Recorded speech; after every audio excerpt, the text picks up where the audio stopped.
Welcome to Nerdities. Bitches. No topic is too absurd. No statement. Oh, we're on video now. Oh yeah, we're good. Pretend like you weren't trying. I mean, if I realize I'm on video, I'm gonna go for the fucking stumble. Oh. Take it like YouTube.com/nerdities. Onlyfans.com/nerdities.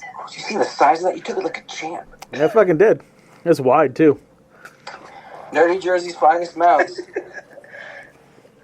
It's so girthy. Nerdities. You know though. You click the button. I am Mike. Deep Throat over there is Justin. And the guy in the trench coat is Joe. I'm the director. I shoot the film. He's my mouthpiece. It's all white and creamy inside too.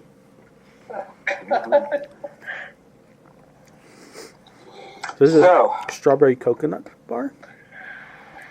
It's very good. It loses me all around. Yeah. You know what though? Have you ever drink a lava flow? No. It's a strawberry daiquiri and a pina colada mixed together, like that in bar form. It's just missing rum. Actually, I did try something you guys recommended. I ate the frozen Pop Tart. Oh, good. And yeah, it's really good. It's really, really good. Fucking welcome. I don't remember. Did we try the Apple Jacks Pop Tart while I was down ever? Okay, because I grabbed a pack of them. Like, I don't fucking remember this. Yeah, we hadn't. So remember we did the Fruit Loop. I don't know. Maybe we didn't do Apple Jacks. Maybe it was just the Fruit Loop. Okay, so I'll have some this weekend. You could try because I got like a 12-pack of them or 16-pack or something. You know what I saw at ShopRite the other day that I have to go back for now? They were there. Fruit Loops and Frosted Flakes ice creams is there. Oh, okay. Yeah. Well, food news is coming early. Anyway, Justin, myself, his wife, and 2 sons took a jaunt into historic Smithville Sunday morning. I wouldn't say early. It was 11. Just before noon. Yeah. Got there at like 11:10, maybe 11:15. Yeah. Because they were having a Renaissance fair. Oh, that was this weekend? Yeah. That was last weekend. Oh, man. And I'm gonna say, don't worry, Joe, you didn't miss a whole hell of a lot. It's definitely like a dry run. Yeah, very condensed version of a Ren Fair. Like, think about the layout of historic Smithville. It's not a lot of area to do classic Ren Fair stuff. No. But like, they had a whips thing, or that little dock area, or that kind of octagonal dock area over by Costello's Pizza. Yeah. Okay. They were doing some Ren Fair stuff. They showed jousting in the ad for it. I don't know why the fuck they're going to pull that off. But there was about 20 vendors, I'd say, vending very Ren Fair-y stuff. No food trucks. That's why we think that this is a very, very dry run situation. Yeah. But we were there 10, 15 minutes after start time, and there was already a significant amount of people on an overcast day. Yeah. And I'd say about 30% of the folks there were all renned up. They were in outfit. And it wasn't just like people working there. There's a lot of people that showed up to do the experience. Hmm. The first few minutes, Justin and I looked at each other. We're like, we got to go to a real one. We got to experience a real one of these. We got to get some kind of cloak. I haven't been to one a real one since I was a little kid. I said, going to find out. Give myself a year. I'm going to get fucking yoked. I'm going to walk in shirtless in leather pants with 2 foam swords and just challenge people to fucking do this. I have the glove. Challenge you to a duel. Did they smack? Well, you could. That was a very French thing to do. I think you clang swords together and then say, "Who be man enough?" Or doth all ladies? I'm a man's man. Prove thou art. Even for the limited time we were there, it was a fucking experience. Yeah, but we did. I was like, oh, we still gotta go. We gotta go to everyone. I want to walk around with a fucking turkey leg. We were thinking. I threw out the idea that I've seen online, people go to Ren fairs dressed in their Federation outfits, pretending like they're time travelers. That's pretty funny. Yeah, and Justin threw out the notion that we could do Rick and Morty, No. or just do it straight. By straight, I mean get a black cloak and a mask and walk around there like it's a fucking sex cult. I'm gonna dress up like a fucking shinobi. I'm gonna fuck them all up. Hey, technically, this is the same time period. It is. I'd do it. I'd go. Fun little experience, and I got a really cheap sack for my dice. Yeah, you did. Nice. This one tent had some really fucking nice D&D dice sets, dude. Like, real fucking nice. They're $50 for a set. Oh, I was going to say expensive. Yeah. Metal ones, like, you Yeah. look at them, you're like, what was the process to make these? Because these look really expensive. Like, they were hollow. They were kind of like framework, but they weren't cheap looking. Yeah. And on the ends, they were like spikes. So, like, when you roll them, they would stand pretty obviously. Really great design, like kind of marble, too.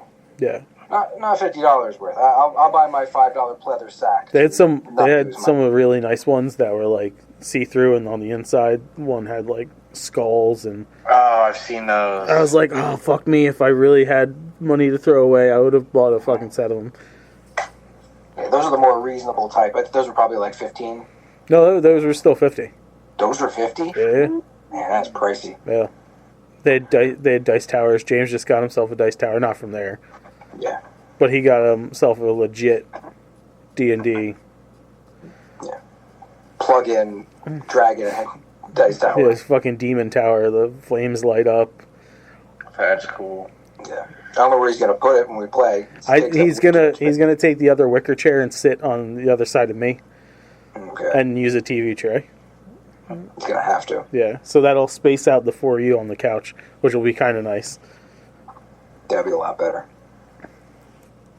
I'll actually have a place to put down my my little tray. Yes. That was a fun time. I was very happy we went there. It was nice, and then my week went to shit. As it does. So we woke up Monday. Get out of bed, drag the comb across his head. So I drive James right to school Monday mornings. We get up at 6:30. 6:30, this fucking fool comes staggering in my fucking room, right? Wakes up Ashley and Zach.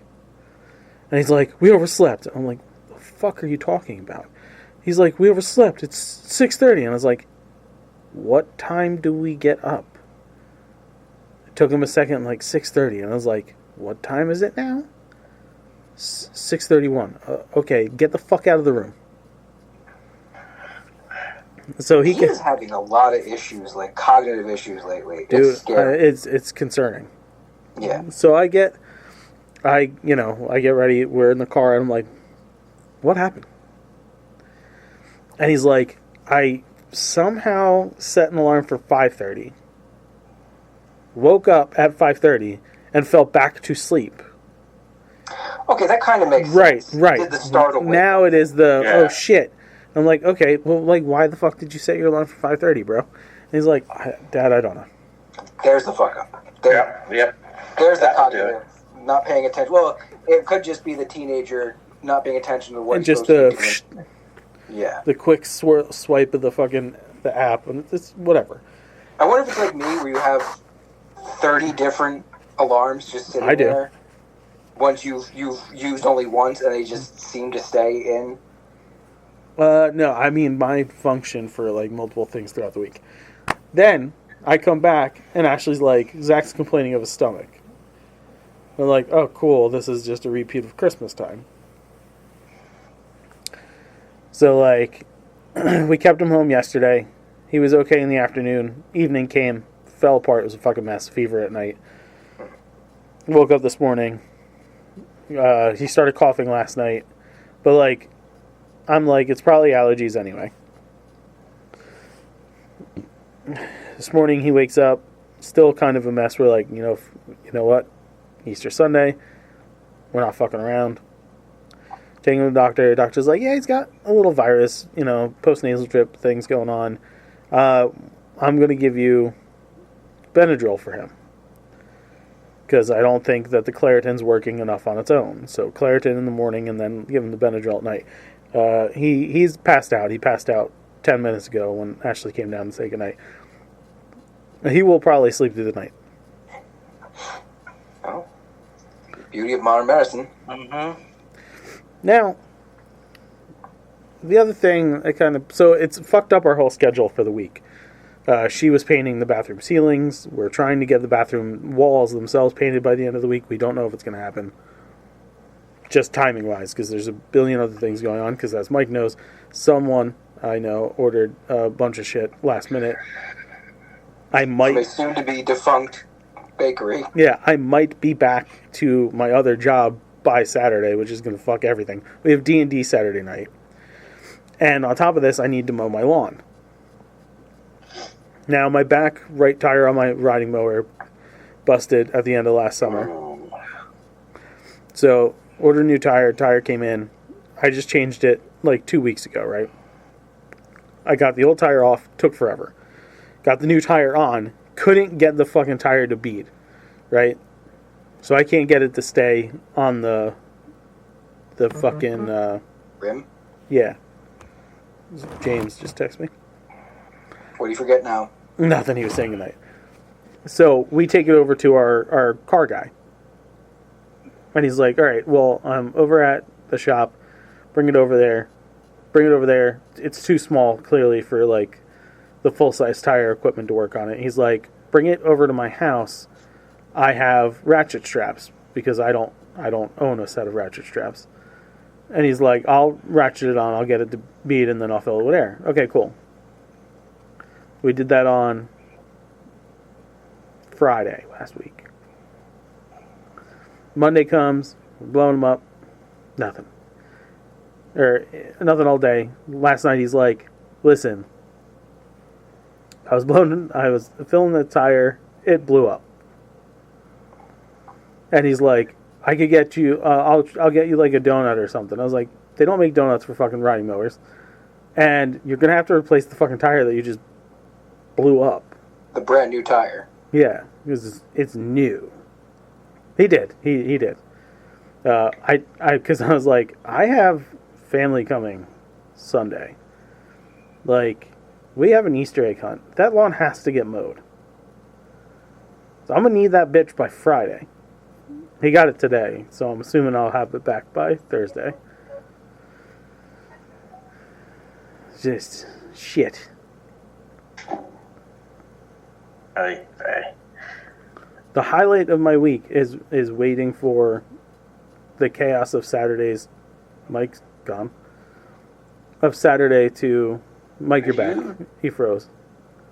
I was just sitting here. I wasn't moving at all. No, you went like blurry though. Okay. Whoa, weird. Justin, you went out of sync. That's odd. Yeah. Huh. That's weird. That is weird. Anyway. D&D is the thing I'm looking forward to. Come Saturday night. D&D and a beer. Or 7. So, it's already been a week, is what I'm getting at. Yeah. It's only 2 days. Yep.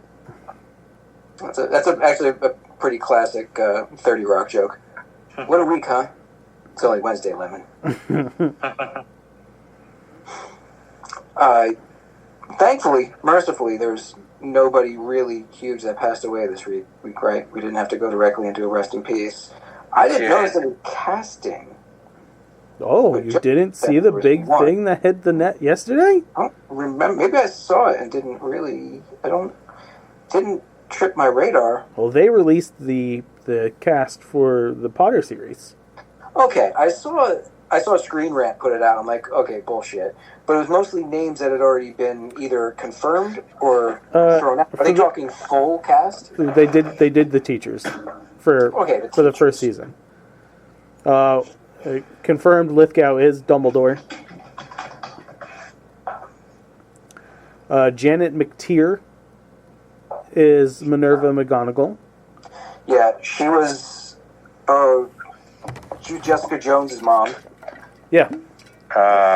She was also in the menu. I think she was the critic in the menu. She looks good for Bart. I like it. She's an interesting choice. Yeah. She's not British, right? I don't. Maybe. I don't know. Papa Essedu as Severus Snape. Snape. This is the one. The net is quite. Oh, yeah, there's a fucking mine's over, of course. A good-looking black man is Severus Snape. They're missing the point. He can't be a stormtrooper. Missing the point. It's a fucking fictional character. Who gives a shit? Yep. Calm your dicks, people. They're like, I totally agree with you. Yep. Who the fuck cares? Character. Who cares? Nick Frost as Rubius Hagrid. Yeah. That's a thing of beauty. Yeah, that's fucking good, Sometimes man. great rumors do come true. Dude, I am so looking forward to his interaction with the kids. They should just make a Hagrid show They should. and have him.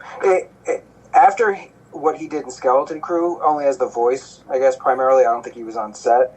But hearing his voice opposite a bunch of kids, Yeah. especially since he's going to have a larger presence in this. Luke Thallin as Quirinus Quirrell. Okay, he was the guy who was wearing the... Had Voldemort in the back of his head. Yeah. So that guy gets one season. Yeah, and Paul Whitehouse as Argus Filch. I don't know the name Paul Whitehouse. Used to be Shithouse. So you changed it to Latrine? It's a good name. It's a good name. He's a Welsh actor.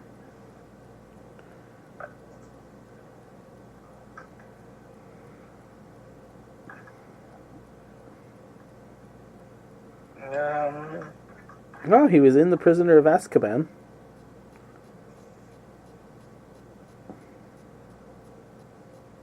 Ghost Stories. He's on Ghost Stories.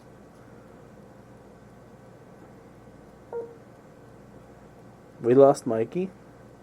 Yeah. Yep, he's back. There he Totally is. lost my Wi-Fi. It just disappeared. Yes, we seen that. The dude was in Ghost Stories.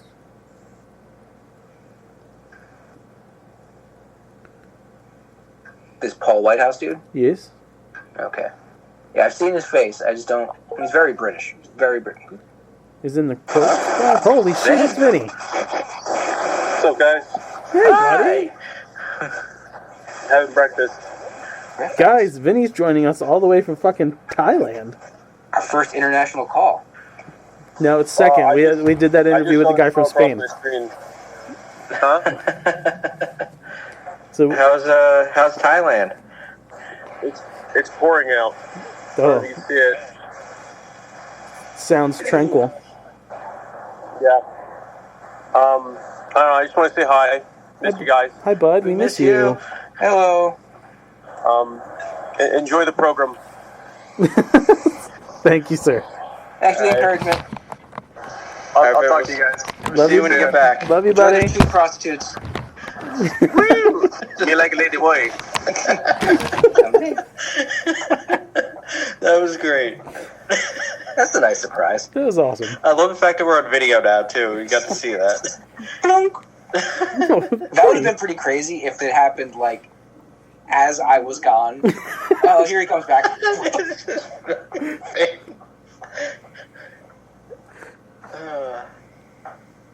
Alright, so that was the casting. That was the right? casting. That's all I got. And right into trailers, which we do have a significant amount of. Yep. I'm going to lead with I Don't Understand You. Oh, fuck you too, then. Why, you're going to save that to the end? Oh, no, I thought you were being judgmental. Oh, okay. I'm going to talk about the movie titled I Don't Understand You. Oh, that one. There you go. Nick Kroll and I don't know the other guy by name or face. I don't know anything about the other guy. Andrew Reynolds. He was in the original run of Book of Mormon. Ah, I still want to see that. He is one of my favorite Broadway / now Hollywood actors. He was in A Simple Favor as well. He's in the sequel, Another Simple Favor. That's right. I did see the trailer for that. Dropped today, right?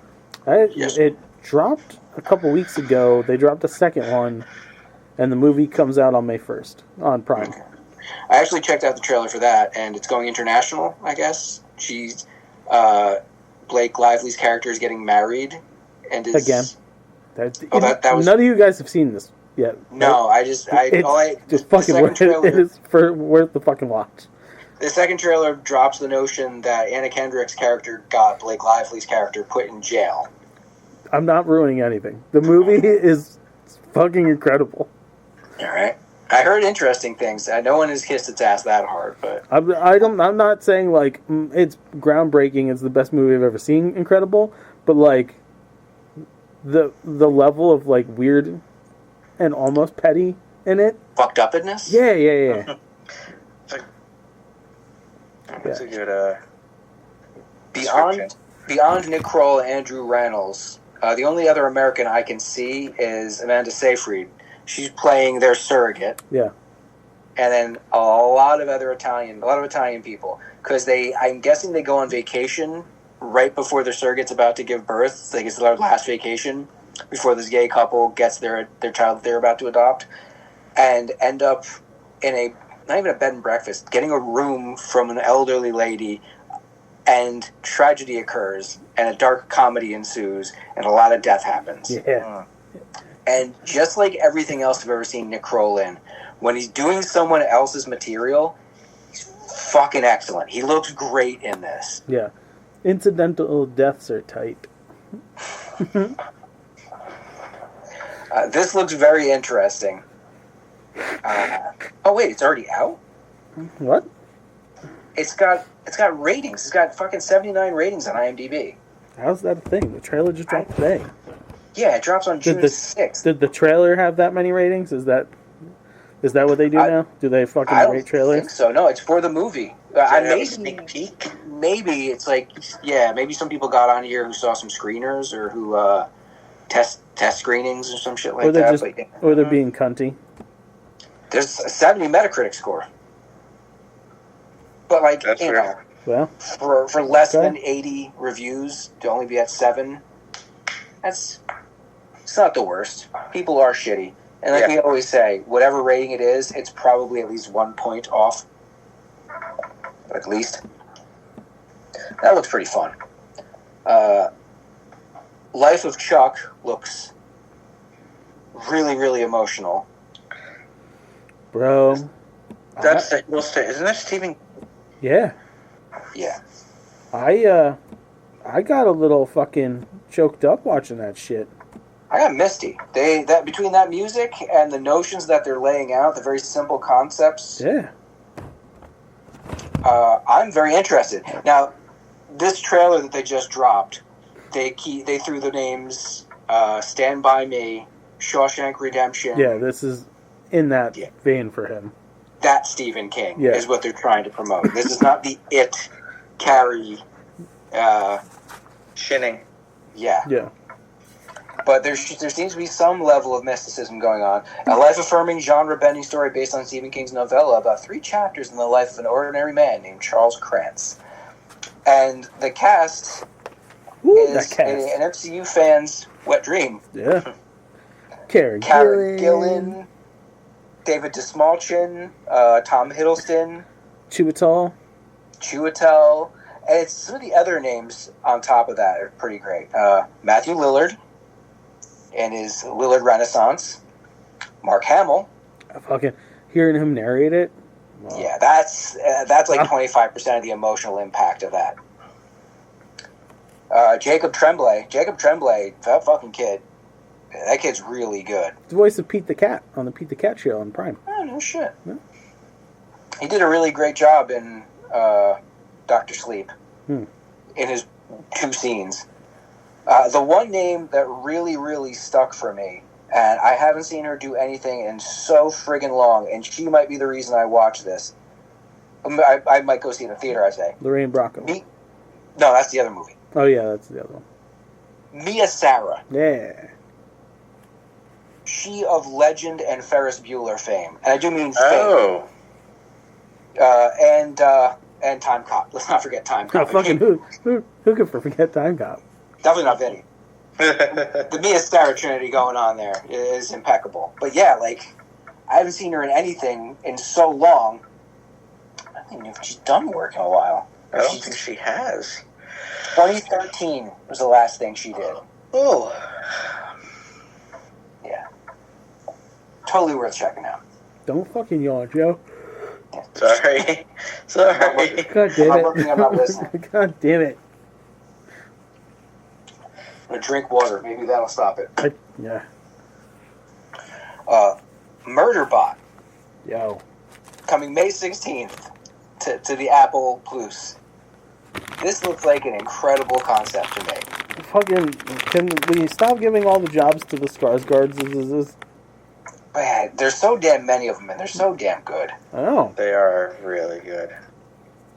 I would have overpraturation with them if they were all the same fucking person. But they're Yeah, not. there's one guy that'd be a problem. Yeah. But Alexander Skarsgård plays a service droid, it seems, or service drone that begins to glitch and get a personality of its own. Becomes and starts sentient. to hate humans in its sentience. And it's kind of justifiable. And right before it gets figured out, gets sent to a colony or gets sent to a different place to be security. And somebody figures out there. And yeah, it's really interesting. Usually when a robot goes artificial intelligence and hates humans, they start killing everybody. Yeah. But instead, this thing just doesn't like humans and just doesn't want anything to do with them. Yeah. I liked it as a concept. But then it seems is being forced to not just deal with them, but learns to appreciate them, hopefully. Or, hey, it could be really interesting if he's never really likes humans and they figure out a way to tell a story where it's got to do its job, protecting humans, never likes them, and it's still an interesting tale. I think they could pull it off. It feels like Mickey 17, but without someone doing a really fucking annoying voice. I still haven't watched that one. I refuse to watch it because that fucking voice that Pattinson does makes me want to rip a fucking head off a kitten. That's a lot. Yeah. Another movie that are great and unflappable, David Smallchin's in. Murderbot. Smallchin's in this one too. Yeah. He's fucking everywhere. It's not a bad thing. Last one for this week, right? Only one more left. Nanas.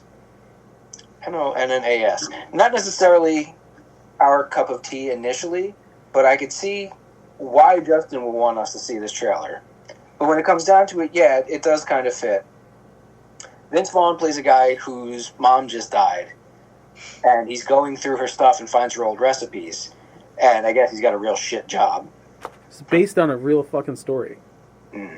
Decides to take the recipes and reach out to other grandmothers and see if they'd like to work in a restaurant that he opens. And apparently it's about the tribulations of a bunch of different older Italian women trying to interact. This one also has a pretty damn stellar cast already. Yeah. Vince Vaughn. Let me pull up the IMDb. Vince Vaughn, Lorraine Bracco. Come on, give me some other names. Damn it, they front-loaded it with all the people you don't know. All right, Joe Manganiello. Yeah, Manganiello. Looking all Joe Manganiello-y. Side note, real quick. I just saw a photo of him at some con from like a weekend ago. He was playing D&D. And in that D&D group was Vaughn. Yeah. And Big Show. Yeah, I saw this picture where they're all just standing there. I'm like, they're playing. They're not just standing there. They're playing. I'm like, Yeah, it's like in between what the the game. fuck? Yeah, When can I get in on this? I don't think you're famous enough. I'm a great fucking DM, though. You have Dr. Melfi and Adriana in the same movie That was together? it. That's it. She's also in there. Yeah. Susan Sarandon, Yep. Linda Cardellini, Yeah, Linda Cardellini's in there. and Talia Shire. Ah. That was the one face Connie. I didn't really. Yeah, Adrian. It's the one face I didn't recognize initially, and then after she talked, I was like, "Oh shit, yo, Adrian." Mm-hmm. Campbell Scott. I haven't seen him in much lately. It's a dense cast when you go down. Who directed this? That's the thing. It's a story about Italian food and Italian families. Stephen Chbosky. That is not an Italian name. Maybe on his mom's side. You never know. It's like me, you know. Yeah, right. The writers are Liz Macchi and Jody Scaravella. So, I don't know. So you Maybe know. they're Italian. Maybe there's some Italian in them. I don't know.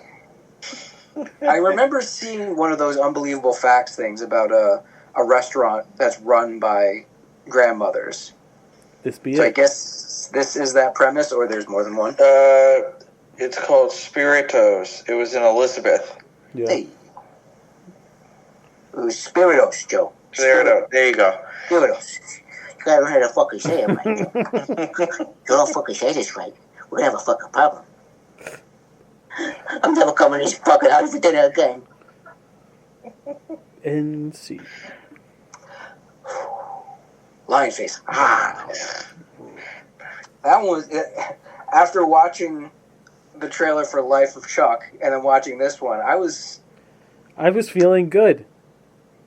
like I was feeling feelings. I was feeling a lot of feelings. Oh, is that what hope felt like? And then I got on Twitter real fast. I was like, oh, that's the end of that. He did what now? Fuck. Another day, another desecration. Quick, let me put on the fucking Life of Chuck trailer again. I need to feel something. I've got a handful of reviews. There's 3 on my own, and then we'll get into the big group review. You're caught up, right, Joe? Of course. Yeah, I'm caught up. Yeah. Did you watch Saturday? Did you watch Doctor Who? No. No, I did not. I have 5 reviews. I watched, Doctor Who, and probably a certain documentary. Oh, you watched that one? Yeah. Yeah, we watched it too. I got the first half hour of that before I went home, but yeah, I gotta finish that up. And then the group one. We finished it. I will gladly talk about it with Joe, and partially with Mike. And then there's an announcement I have to make coming out of that. Okay. All right, we get straight into this. I watched Wolfman, the Blumhouse version. I'm not going to say remake, version of the werewolf mythology. Did you see that yet? No, he's gonna shit in the hat about it. Me? Yeah, you. You did make a face. You made a face. But the way you put it, it's not a remake. No. Then I won't shit out. As long as it's not a remake. It's their version of these things. Yeah. Because you still haven't seen The Invisible Man yet, right? No, and I've Joe, heard really good things about that. I'm begging you. Like, seriously, as a fan of the original Universal Monsters, you would greatly appreciate the fact that they're not trying to... that they're taking the concept of all these things and making it their own, and not shitting on what came before by trying to, like, bastardize it. You would really... Invisible Man was fucking incredible. Like, I was really happy with that movie. So far, they're taking the supernatural out of them, really. Okay. Because that's definitely what's going on here with Wolfman. There's not, like... There's none of this, when the full moon comes, when like, oh, you are cursed, there's no gypsies, there's none of that. It's kind of like a virus thing. But it's not like everyone's getting it. The weird thing about the trailer sets it up kind of like this is a slow burn. That this family has got to deal with the husband getting bitten and turning into the creature, and they don't know how to deal with him. It's slow-ish burn that takes place over one night. I was expecting it to be a lot more long-term, to like go with a phase of the moon, but no, it's one night, and the whole plot of the movie, the whole thing centers around, well, it begins around the notion of controlling your anger. There is the main character. There is a transformation, though, right? Yeah, the transformation happens slowly. Okay. And the way they do it, too, at first, it's very little physical transformation. It's his perception starts to change. He can't understand what they're saying. He can't speak anymore. He can write a little bit. But they do a camera move where, like, it'll be looking straight on at him and then pan around behind him. And as it does, you start to see the way he can see. And it changes the light spectrum. Okay. Things kind of go a little daredevil-y, but it's more purple hues. That's cool. They use that like 3 or 4 times, and it gets more intense the more it's affecting him. Final transformation, good or shit? It's scary. It's not as werewolfy as most versions. It's not hairy. It's not very hairy. It's not the Benicio remake? No. Okay. I loved that movie. I thought that was a really good version of it. If you like the original, I can understand how that could piss you off. Yeah. But thought that was like the transformation, the way he looked, the violence of that. This is kind of similar in the violence. Not as gory though. It's more about like his dad was not abusive but very intense. It starts off with him when he's young. His dad was very, very intense with him. And then you jump forward. It's him, his wife, who's played by Julia Garner, who's going to be the Silver Surfer in the new movie, and their daughter, and they're very modern parents. She's kind of disconnected from the daughter. Not like horrendously cliche disconnected. Like she doesn't feel like she's doing a good job. The dad's way more connected to the daughter. And on the way to clean out the dad's house that you see in the beginning of the movie, some shit goes down. And then shit continues to go down as he goes downhill even more. And it's pretty fucking intense. Pretty well done. I'm not going to kiss its ass completely, but I will say it's worth checking out if you like horror, body horror. Yeah. Specifically. It's got a bit of a Cronenberg feel to it. Nice. Okay. And it's pretty damn well acted, too. Julia Garner, she shoulders quite a bit of it once it transitions into him not being able to speak. I watched The Monkey, Osgood Perkins' Gorefest. Okay. There were some complaints to be made for Longlegs that it was all about Should you be atmosphere. saying you watched this movie? Yeah. Why? Oh, it did get the theatrical release already, right? Yeah. Okay. I'm pretty sure it's out on, like, I haven't seen digital. it. I haven't seen it come across anything yet. I'm pretty sure it's out on digital. Joe, can you produce this for me? The Monkey? Yes, the Yeah. monkey. Don't you know you gotta look up the monkey? 2025.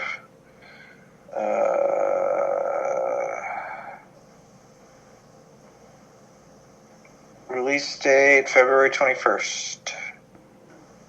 Yeah, you could rent it on Prime. Yeah, okay. Yeah, That's you exactly can what I rent did. it. That's Yeah, enough. That's enough time. I- Yeah. yeah, rent by on Prime, yeah. I absolutely rented it on Prime. Anyway, there's some criticism to be made about Longlegs, that it wasn't very horror-ish, that it was more about just unnerving, holding shots for way too long. I started being watching that the other night. If you can get into Longlegs, I think you can. Like if you didn't get into it initially, you're not. Don't bother staying with it. It doesn't get any different. Nah, I got like 20. Yeah, that's more than enough to know if you like that taste. Yeah, and I was just like, no, I'm cool. But Y2K dropped on Max yesterday. I'm gonna watch that tonight. I think. Okay. This though, I think you might like The Monkey more than that. Because, yeah, that's a bit slow. Sorry, that's a lot slow. That's a lot atmospheric. Yeah. This is it's almost a Wes Anderson horror movie. Oh. Yeah, in that it's quirky. Okay. It's quirky. The settings are very boutique. Everything's very specific. The characters are very, very quirky. in and of themselves. And the gore, it's not the goriest movie I've ever seen. Hell, Boy Kills World is probably gorier than this, and the amount of blood and limbs lost.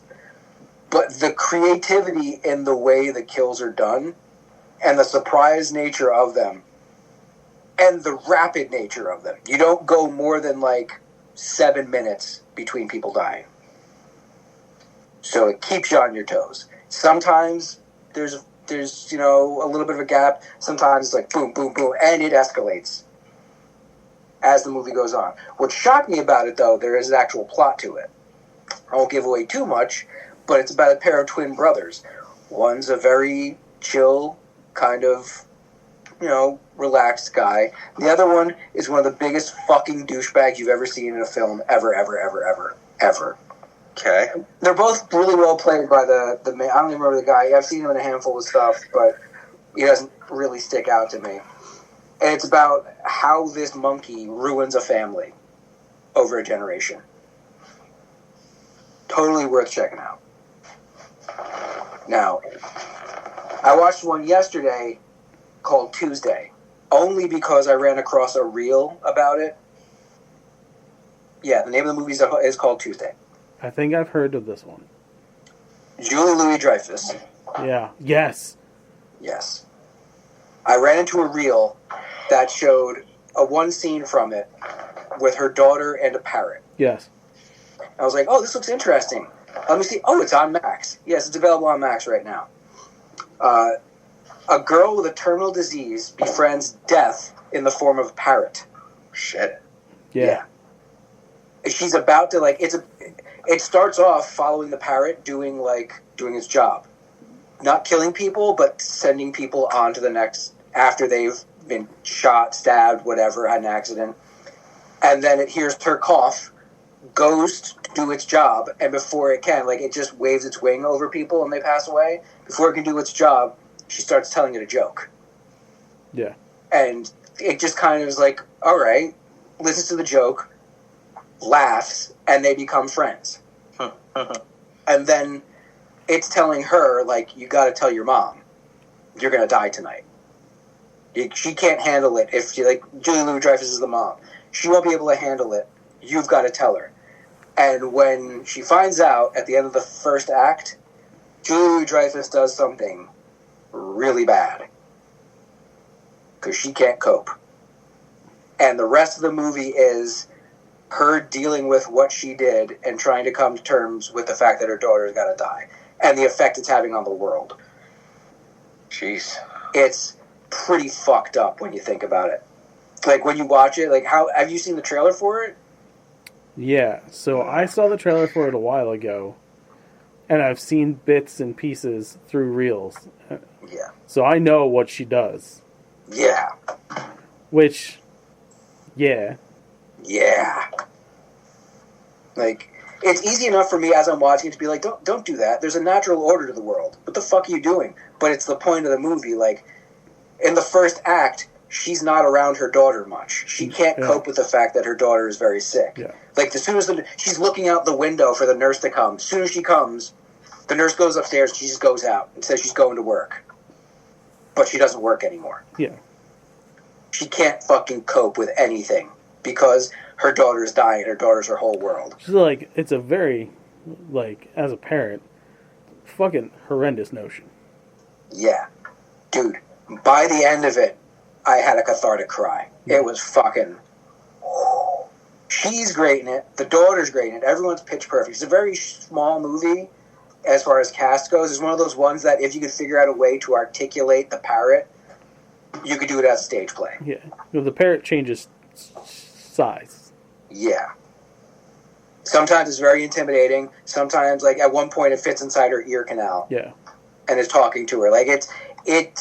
And that comes into play later, too, changing size. It's a really fucking tweaked movie in a lot of ways. And visually stunning. They do a lot of interesting transitions with, galactic patterns and, neural network looking things. I'm pumped that it's on Max now, because I'll be able to throw that on and get through the bits that I haven't seen.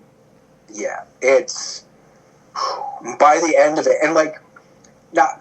I don't think I'm giving too much away here to say that her daughter has to die at the end. Yeah. Based on what I've already told you, the moment it happens, she should have won a fucking Oscar. Julia Dreyfus should, because it's exactly the way people act in that moment.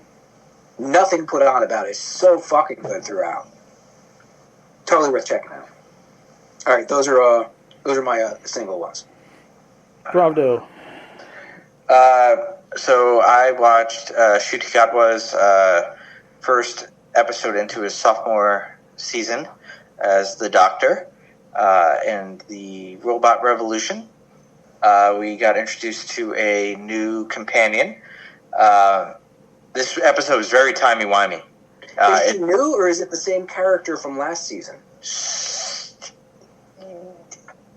We don't know. We don't know. They talk about the fact that she looks just like somebody we met already in the episode Boom. One of the I forgot what the priests. What are they called? I can't remember now. The religious soldiers. Yeah. They talk about that. So you know, but there's weird things that happen with time in this episode. Really, in a Doctor Who? We haven't seen this yet. This is actually kind of cool because it involves like the Doctor's in it in this weird time thing that's happening. I like the dynamic between the Doctor and the new companion. It's different. They're not like instant best friends. Yeah, here she challenges them a lot. Yes. It's the Doctor and the nurse, as they're calling it. It feels like it could be a rehash of the Clara Oswin concept of her bouncing through time. Love her though, man. Yeah, she was fucking great. Yeah, she was. The story and her as a performer. Yeah. And her and both Matt Smith and Capaldi had great chemistry. Yeah, they did. This one, I don't want to spoil it because I did enjoy the episode. It was short, though. That was my one gripe with this episode. It was very short. They're pumping a lot of money into these fucking things now. You can tell. Yeah. You can definitely tell the budget. Yeah. You're going to get a little bit shorter on time for the budget that those fucking episodes are receiving now. 46 minutes as opposed to the Christmas special was 56. Yeah. 55, 46. Actually, a lot of the ones from that previous season were 44 and 45. Yeah, that was they're short, but you do get a lot in there. And Mrs. Flood's in it. The neighbor? The neighbor is. And they're still teasing what the hell's going on with her. No idea what's going on. She does something, and you're like, okay. Wait, she's looking weird the entire fucking time. Well, because she sees the Doctor in the scene. He doesn't see her, but she sees him. And she says something, and you're like, what is going on? Like, please be a good payoff. Like, please actually pay off. That's a season ender. It's got to be, because she's the master. It's even more confusing now. What's that? She's the master.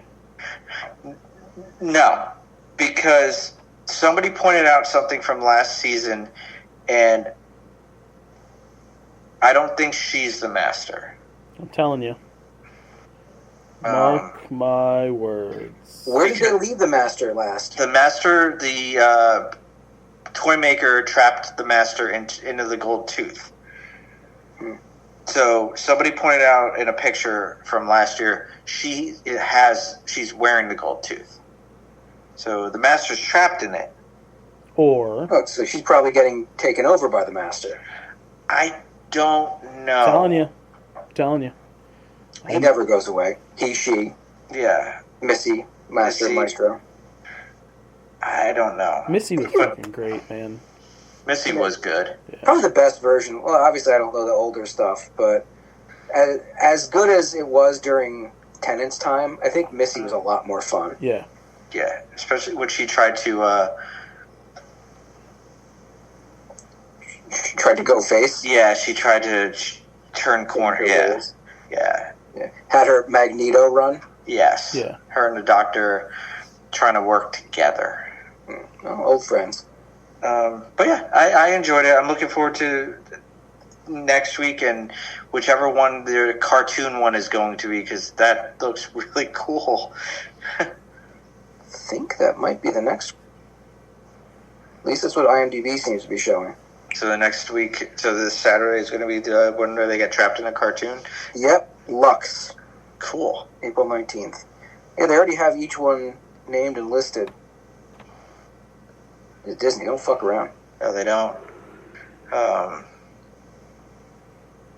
Do you wanna? Well, that's the only one that I watched that you got. That Yeah. All right. Just fill in the gap. Yeah, so we watched, all of us apparently have watched Not Just A Goof, the Goofy movie documentary. I do want to get to the rest of that. I would have eventually you should. seen it, but It was really good.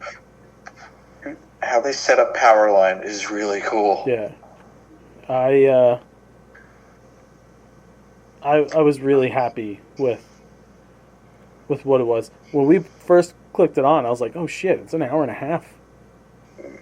I was like, full-fledged. I am surprised.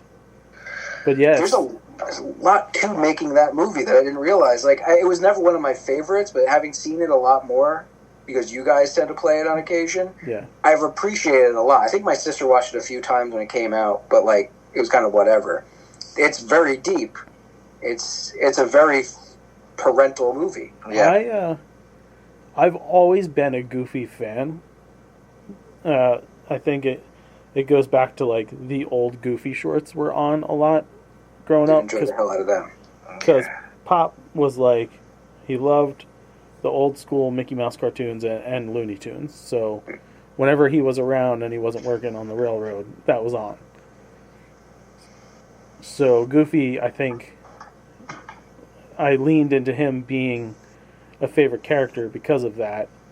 And then when that movie dropped, I remember the first time I didn't even, like, because we were young, so I didn't know trailers and shit. I didn't know it was in the theater.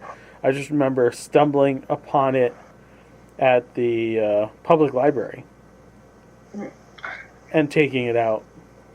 And I think I rented, or I guess it's not renting, there's borrowing from the library, like, at least 20 times after I first saw it.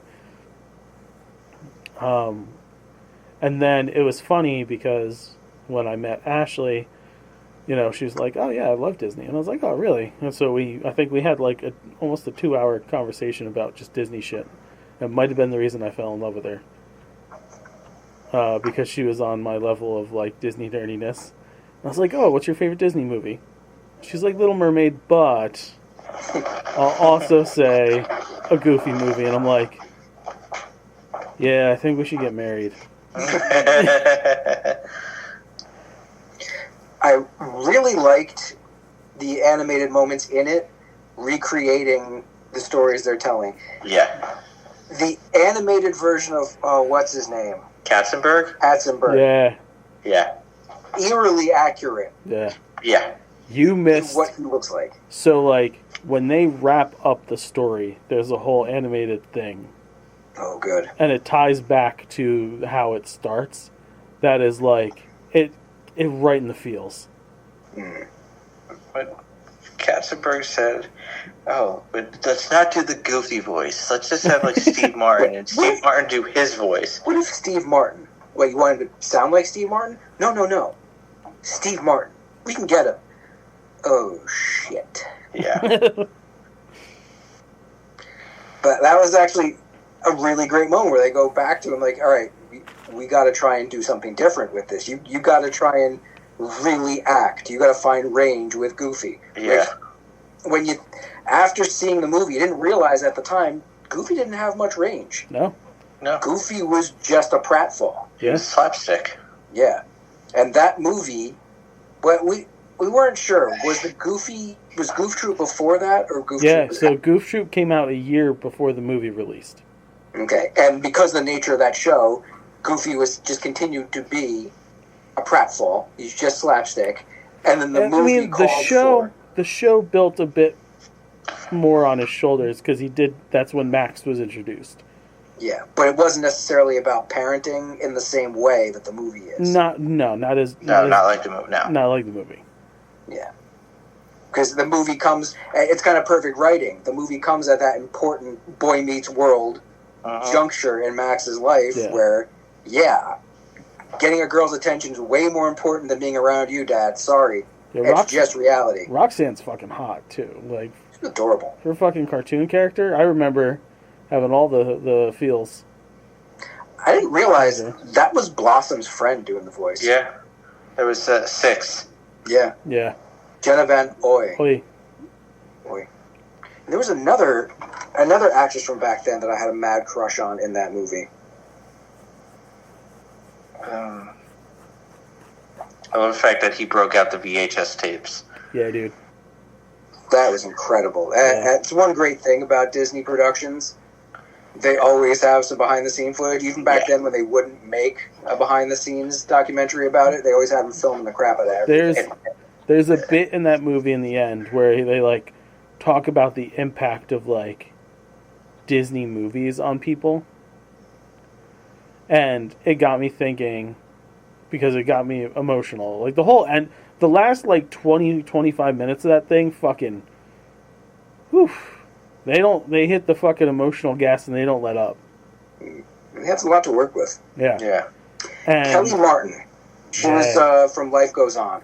The sister in that. She was adorable too. And she, and I was just like, they have Joe, you know, the montage where they're showing like flashes of all the different Disney movies and stuff, and I was like, yeah, it just makes you feel good. And then I turned to Ashley and James and I go, I have an idea.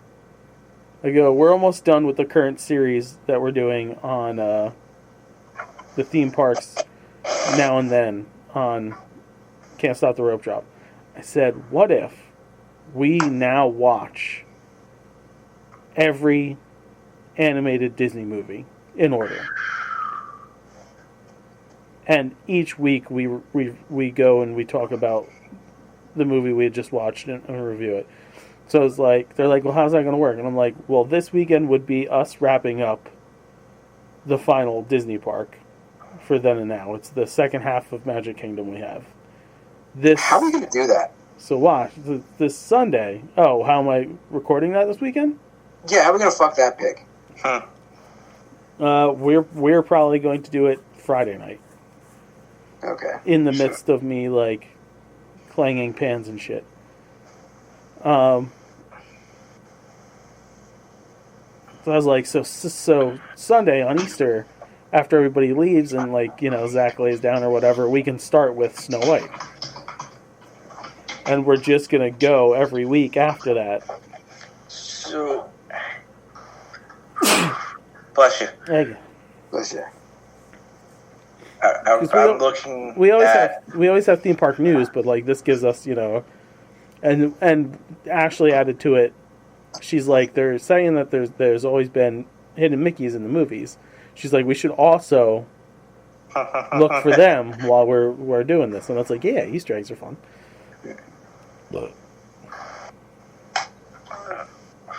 But yeah, Not Just a Goof is really good. I'm looking at the list of Disney theatrical movies. Yeah, it's theatrical releases. We're not doing the direct-to-video or DVD or whatever the fuck. Oh, shit. Do we have to do that as a retrospective, too? What? For Nerdities. We could. So... Pixar is easier. It's shorter. Oh, Pixar's way in easier. comparison. Are you including, like, Reluctant Dragon, like, Three Caballeros? So, no, because... Technically, they're theatrical. Yes. Oh, the theatrical features. Yeah. That's that keyword there. Right. So, like, Caballeros is a compilation of animated shorts that got thrown together with a through-line cartoon. And Reluctant Dragon... Wait, Caballeros is basically just... it's a clip show. It's advertising for all those different countries. Yeah. Right. Yeah. And Saludos Amigos is kind of like similar. Yeah, it's the feature animated films. But yeah, anyway, moving on. The Residence continues to amaze. We're on the last episode. Still really don't know who the fuck did it. Because it's great. The Bondsman, I think we're 4 episodes deep into that now. Really good. Everybody's really good in it. I like the concept. The mystery is deepening around Kevin Bacon's character. Enjoyable. Devil May Cry. The fucking Adi Shankar, man. He knocked it out of the park with the Castlevania stuff. Devil May Cry is incredible. There's references to it being a fucking Capcom verse, and I hope he does more shit. They mentioned Raccoon City, Joe. I have to watch more. And I'm like, is he going to be the one to crack the fucking Resident Evil nut? I mean, I'd be more impressed if he did something good with Street Fighter. The fight scenes in this show, Mike, are incredible. So I would be down if he does Street Fighter. Resident Evil almost seems like the wrong series to do something that's that kind of crazy action-y. It would be more grounded and, well, not grounded and gritty. You have giant monsters and shit, but the human aspect of it should be a bit more run and gun. Listen, Castlevania was incredible. I saw in him I trust with these fucking video game adaptations. There's a Mega Man bobblehead in a scene, and I'm like, you can do that. You could give me some Mega Man. I'm down. Alright, if they drop Power Stone in there somehow, maybe I'll watch. Fucking Power Stone show? Fuck yeah. Just give me a Power Stone game. They still haven't announced when that fucking collection's coming out. I know. And that brings us all the way around to the Daredevils. The Devils. I'm gonna sit back up for this. Yeah, this demands attention. Oof, what an episode. What an episode indeed. Oof. I got mad. Like, both of us, she paused it. She's like, what the fuck? Gee. Well, I where do we begin? Start at the very beginning. Very early in the episode, I believe, Wilson takes Vanessa to his dirty, dirty secret, right? Uh-huh. It doesn't take long. Yeah. He's like, so look, I did a thing. Yeah. Now, I didn't kill him. I want you to remember I didn't kill him. But I will. Yeah. Yeah. And she's like, that should have been fuck this noise. the first inclination on the reveal. Well, that was one of those reveals in the end that when you think about it, it's just so fucking obvious. When you go back at it, you're like, okay, it makes sense now. Yeah, she was in the position she was in, and Matt was face to face with Fisk, and he said, I had nothing to do with your friend's death. And he passed the litmus test. Yep. There is only one other person who could have made that call. Oh. And the fact that none of us were thinking that just shows how great they were with this shell game. Excuse me. Wait, did you call it? You called it? If I have to bring up our text messages from like a week or two ago where I was like, I think she murdered him, or she made it look like she murdered him. Oh, yeah. That's been floated because in the comics, she helped fake his death. She's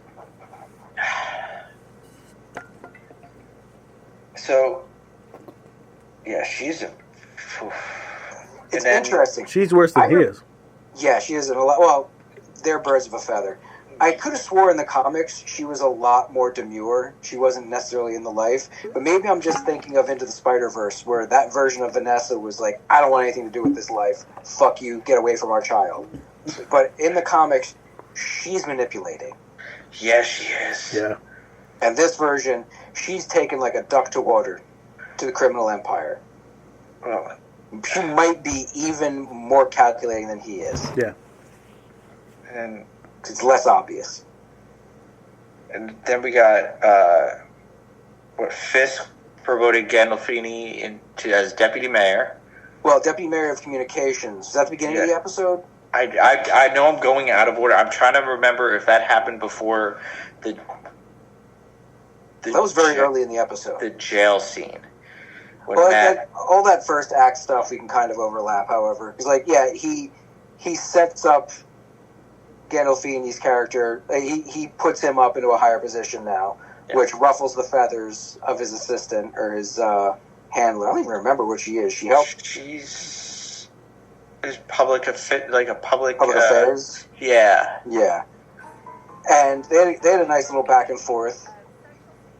Her and Gandolfini's character. You can tell even though she's like, I don't dislike you. Not that I don't think you're ready for the job. I just don't necessarily think I don't think you can do the job because I don't quite know if you're ready for it. But this is BB's in. That moment where she interacts with the fucking... Oh, yeah. By the way, those cops are the worst. Oh, yeah. It's the absolute worst. I cannot wait. Hopefully, that leader of the pack gets taken out this episode. If not... I want to see Frank take him out. Frank's got it. Frank, yeah. They're abusing the logo. They're co-opting his... They're breaking one of his cardinal rules. Mm-hmm. Yeah, the law is the law. It should be, if you're a bad person, if you're a criminal, you should be killed. But you don't abuse that power. I hope. I know this episode's going to end on a fucking cliffhanger. I just know it. Well, yeah, because it wasn't supposed to be split. Yeah. Although that might have been one of the things that they tweaked in the reshoots. When those fucking bastards, right in front of the commissioner, dump that guy's hands in a fryer-later. Right? Holy shit. And say, what the fuck are you going to do about it? I can't wait for it. And then there's karma. BB's conversation with him. I'm like, they're both going to die. Commissioner's going to die. I'll be really pissed off if they kill 2 Yoriks in one series. I hope not. I hope not. I hope this is somehow going to get back to... BB's somehow going to get to Matt, Daredevil, and... I think she's going to do it on her own. She's going to have a parallel story where she's actually going to be the one that helps take down Fisk. She's going to do what her uncle always tried to do. She's going to vindicate his work by using what the commissioner gets her before the commissioner gets off. He's fucking done. Oh, he's not making it out of this episode. Yeah, he's so dead. So dead. Yeah. But he's going to hand off that info to her. Mere nanoseconds before he gets capped. Yeah. Great moment with the swordsman. Fucking A. I love what they've done with him. Yeah. He was douche-tastic in Hawkeye up until that final episode or two. Right. And then did a complete 180. I'm like, I love this guy. This guy's great. Because he's really taken on the vigilante life. Yeah. Has nothing to lose. Just, I'm using my abilities. I don't know what you're talking about. Yeah, that would be an isolated incident. And if it's, I got you wrapped around my finger, you're going to do what I tell you to. All right, Fisk, let me just walk away for now. Sure. Figure out how I'm not going to do this for you. We do need to talk about that jail scene with Matt and Dex. I was just talking to someone the other day how this keeps with the theme that Matt's biggest enemy is always Matt. Yes. Matt's anger is always Matt's biggest enemy. Yeah. Yeah. Because if he had just kept his shit together and not bashed Bullseye's head in the fucking table, the whole night would have ended very differently. Yep. But because he didn't, and because he pulled the Star-Lord, Bullseye was able to escape, kill many, many people, and the tension of that dance sequence. Holy shit. the handoff and the fact that they're essentially both having the same conversation with the other person, significant other, was so incredible. Yet no one explicitly says what needs to be said. In the slow build-up of Bullseye walking in and then that blue light on him. The fact that we don't get his costume, except for that first episode, I don't love. But the fact whenever he goes into full Bullseye mode, we get his color motif, that's enough for me. We do know the full costume's coming season 2. Yeah. But not the comic version. It's the same one from the beginning, which kind of bums me out. I mean, he should have a version of the Daredevil costume that he can just spray paint, which would be even more insulting to Matt. But the realization when Matt put 2 and 2 together was like, that's just the way they framed that shot. It's like, I was just saying the other day too, when Dr. Glenn's character wakes up after the Muse episode, and Matt's the first person to be there, we're going to get a parallel here. When Matt wakes up in the hospital, recovering from his bullet wound, she's going to be the first one there, confronting him with the fact that, all right, I'm not a fucking idiot. Yep, you're Daredevil. I know exactly who you are. And let's go back to that bullet wound. Do you think he was actually trying to save Fisk, trying to save her, or just get in the way of the bullet? I don't fucking know, dude. Because could he have thought the bullet could have been close to Helen? Yeah, to Helen. I don't know though, because that's his gimmick, right? Yeah. I don't think that's a question worth asking when it comes down to it. It's Matt. He's trying to do the right thing. He doesn't want to see anybody die. If anybody's got to die, it should be him. He's got the most hero complex maybe in all of Marvel. He's got a Christ complex. He's willing to martyr himself even for his enemy. Now, the more important question is, how does Fisk react to this? And that's the thing. Did Matt do it because he realized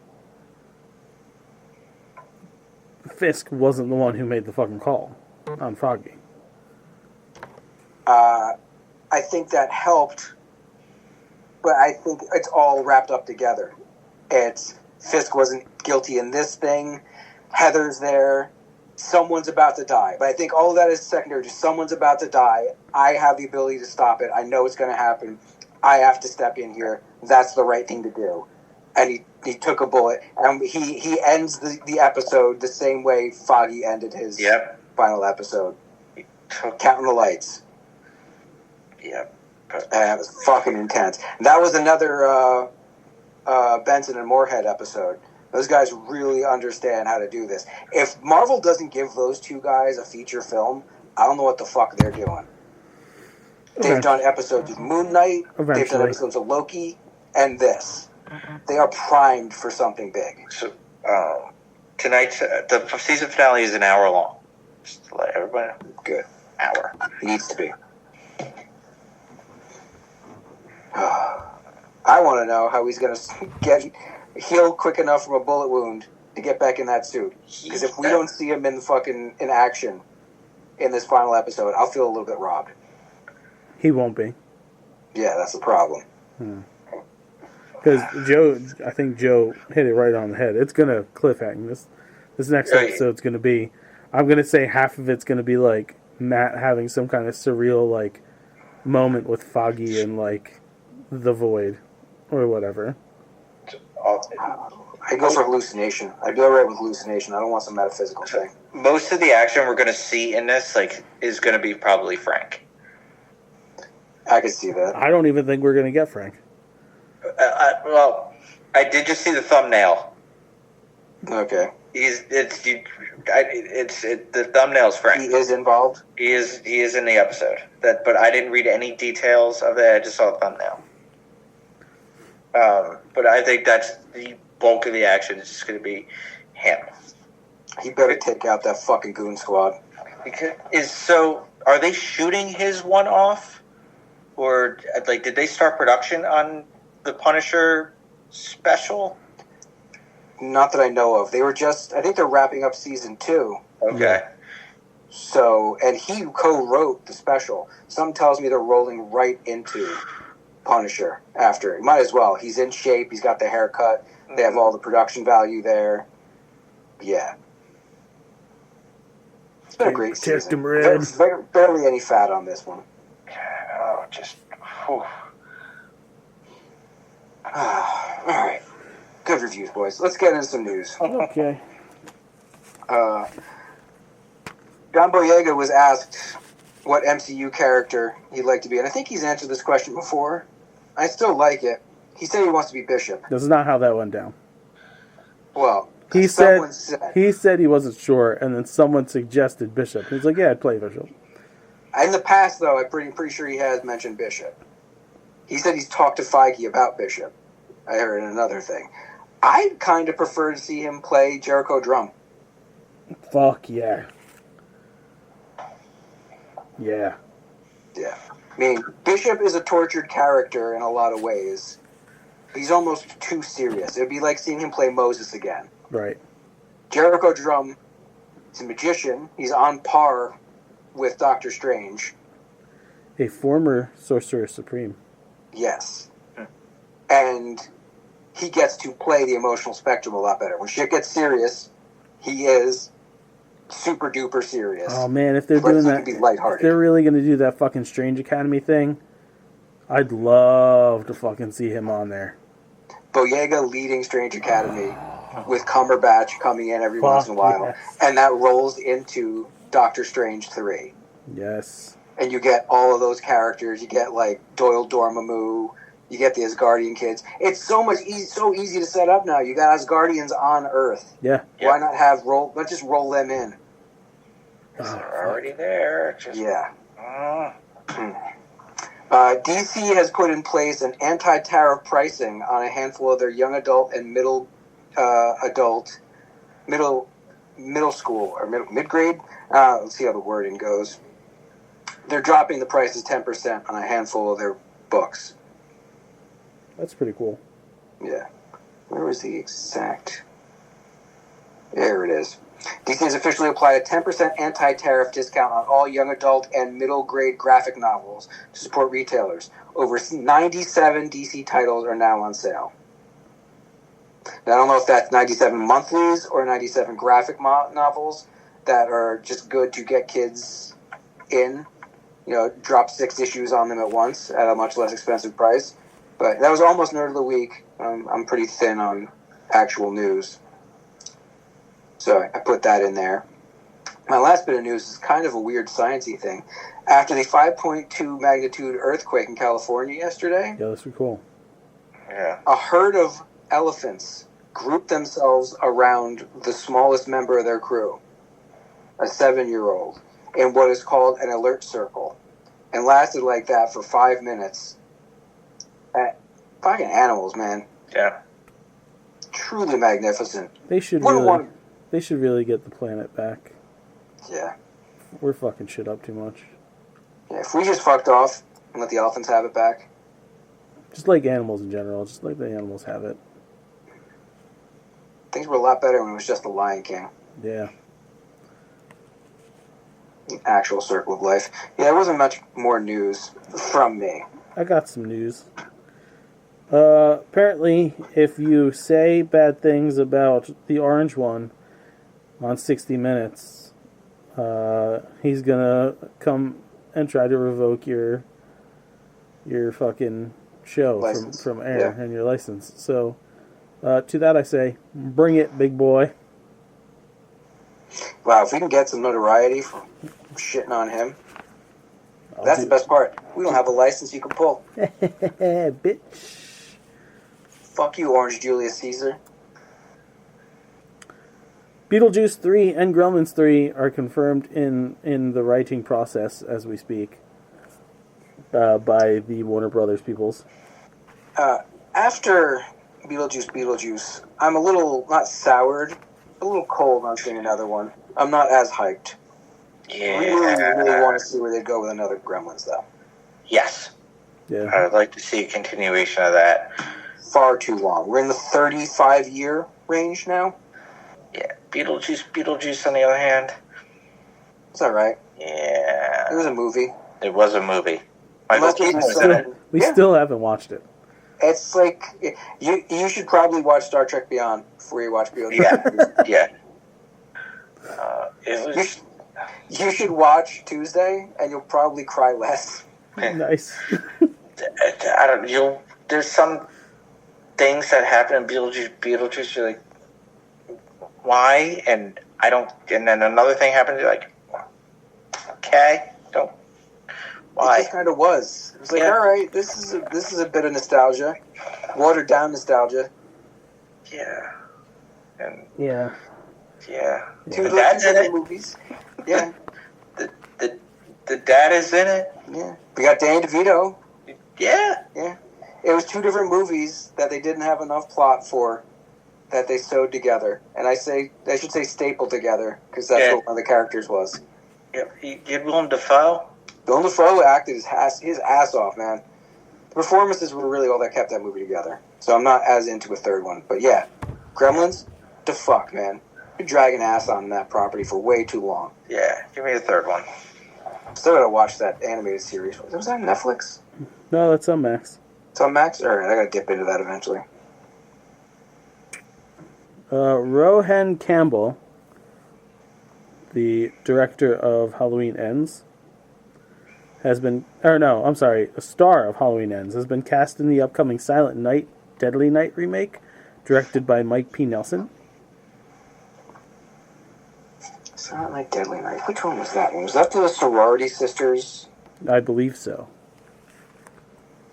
'Cause if so, I don't really want them to remake that. Well, No, I think this is a different one. I was thinking of Black Christmas. Oh, okay, yeah. Yeah, Black Christmas was really good. Silent Night, Deadly Night. I don't think I've ever seen this one. It's an old horror flick. 84. Little Billy witnesses his parents getting killed by Santa after being warned by his senile grandpa that Santa punishes those who are naughty. Now Billy is 18 and out of the orphanage, and he has just become Santa himself. Okay, I've seen some kind of Joe Blow stuff about this one. So maybe they could do something with it.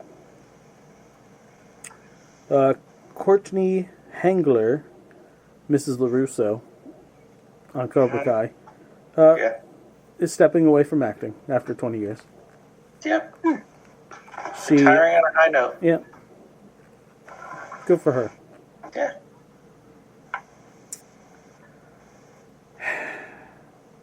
So I know the world's a fucked up place in general, but like lately shit has been popping off. Did you guys hear about what happened to Scott Schreiner of Weezer's wife? Yeah. I saw a headline. I did not hear details, and I've been hoping.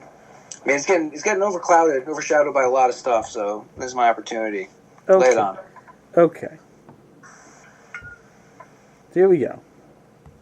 Here we go. So, Jillian Lauren, who starred in the Starz documentary Confronting a Serial Killer, was shot outside of her home in Los Angeles. She's a true crime author and wife of Weezer bassist Scott Schreiner. She was shot by the LA police in a bizarre standoff and arrested last Tuesday, and has since been accused of attempted murder. According to a press release issued by the LAPD on Wednesday, the convoluted incident began when 3 suspects in a misdemeanor hit-and-run allegedly fled the scene of a traffic accident on the 134 freeway and escaped into a residential area in the neighborhood of Eagle Rock. Police say that they established a perimeter on Waldo Place after one of the suspects was allegedly spotted there, that a nearby homeowner, later identified as Lauren, walked out of her house with a handgun. Lauren, 51, was also known as Jillian Schreiner, was warned to drop the weapon, but refused and eventually pointed the gun towards police officers,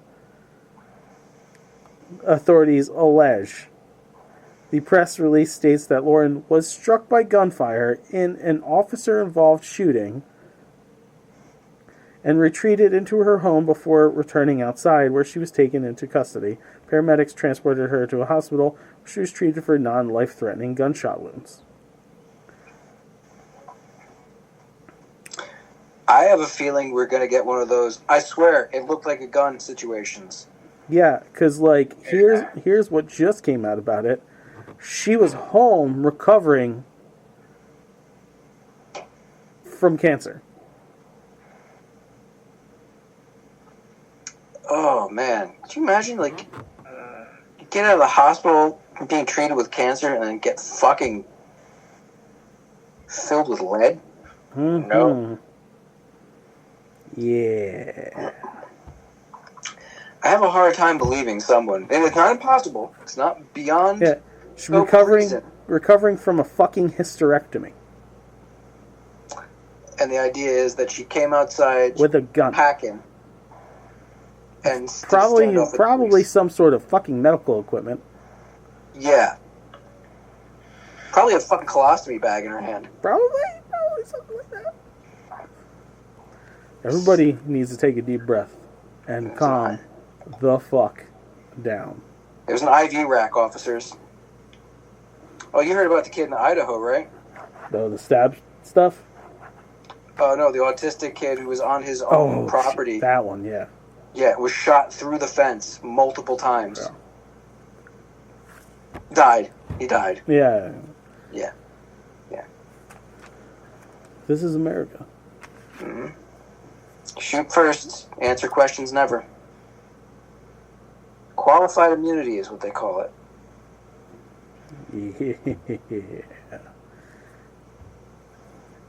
Yeah. Moving on to some happier news, I guess. The Hellfire Gala will return with a twist. Hellfire Vigil. The Hellfire Gala is an iconic event born of the Krakoa age of X-Men comics. Blah, blah, blah, yada, yada. The tradition continues in 2025 with X-Men Hellfire Vigil. Presented by an all-star team of Marvel Comics writers and artists, the Hellfire Vigil special will set the stage for the next year of X-Men. The story is set 1 year after the last Hellfire Gala. It was here that a cowardly attack and smear campaign by anti-mutant bigots struck a cruel blow against the mutant homeland. However, while they may be bloody, the mutant people are not beaten.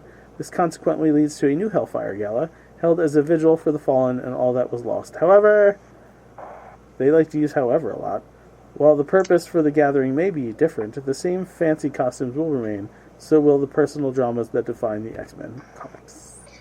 There's a lot of writers, like article writers, who are very lazy with their writing. They have crutches. It's like they never go over their work, and their editors just don't give a shit. As long as the punctuation's in the proper place, it doesn't matter if repetition occurs.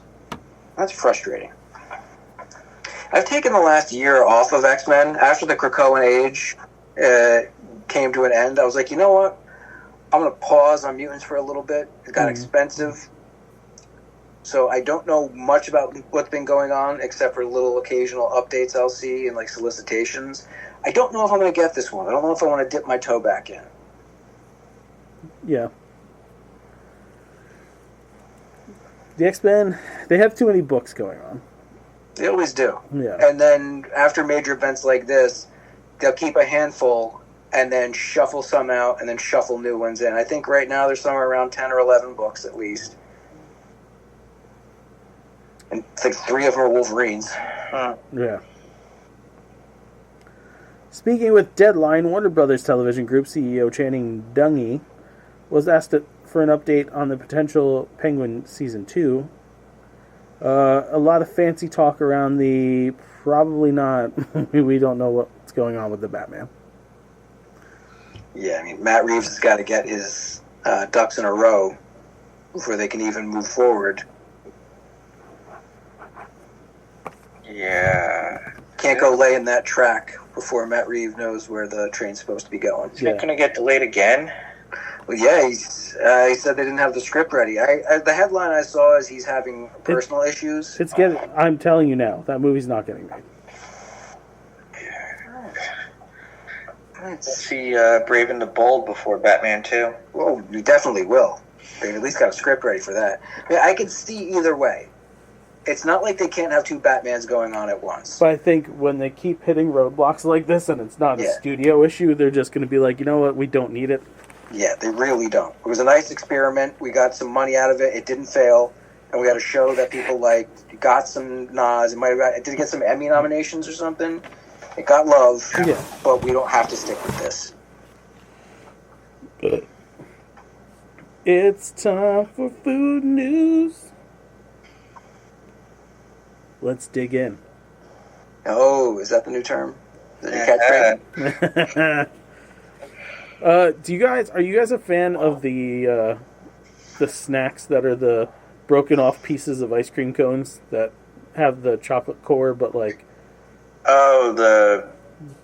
Whatever the fuck... I know what they're... I've seen them. I just saw them Sunday. I can't remember the name. The little cone bits. Yeah. I think it was genius to like, hey, we have all these broken ass pieces. Let's try to make some money on them. But that's not what it is. They're making these things now. Well, take advantage of the fact that people like them. And it's not the same. It doesn't taste the same. All those companies were, until now. Because Drumstick was finally like, hey, don't steal our fucking thunder. Here's a bag full of the fucking broken ass pieces of the cone.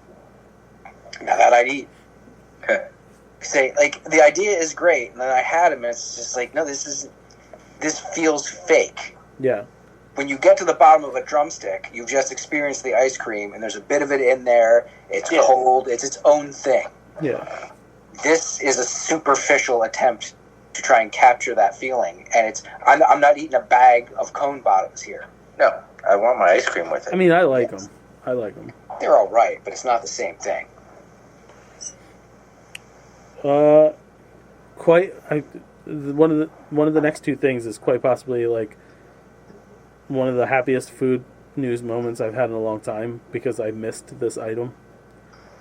First up is Mountain Dew Baja Cabo Citrus, dropping April 21st.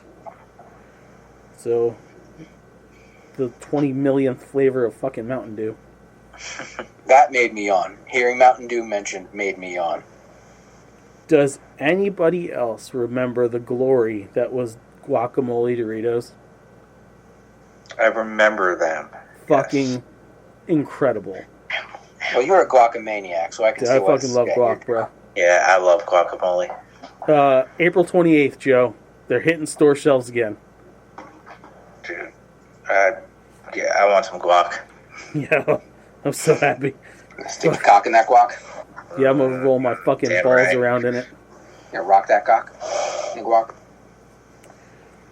Red Vines was like, hey, we get it. No one really likes Red Vines. They like say they do, but like, so I like Red Vines. Yeah, see, sure you do. I do. They're fucking disgusting. Better than Twizzlers? They're different. They're just different. Different isn't always good. They're putting out gummies. Mm. Yes, Vines Gummy Pieces, Peaces. They're little peace signs. Tropical blends, mango dragon fruit, guava sunrise, island punch, and passion fruit. THC gummies or just No, just gummies, like gummy bear gummies. I know, Joe. Those flavors sound incredible. I too will actually buy a Red Vines product. I suppose. I would rather use Red Vines as laces in my shoes. I know. I know a couple of meth heads or crackheads that use Red Vines to tie off their arms for veins. That's awful. Yes, Red Vines are awful. Hey, Lay's has got their 3 finalists in the Do Us a Flavor competition for this year. They are Valentina and Lime. So that's a brand of hot sauce.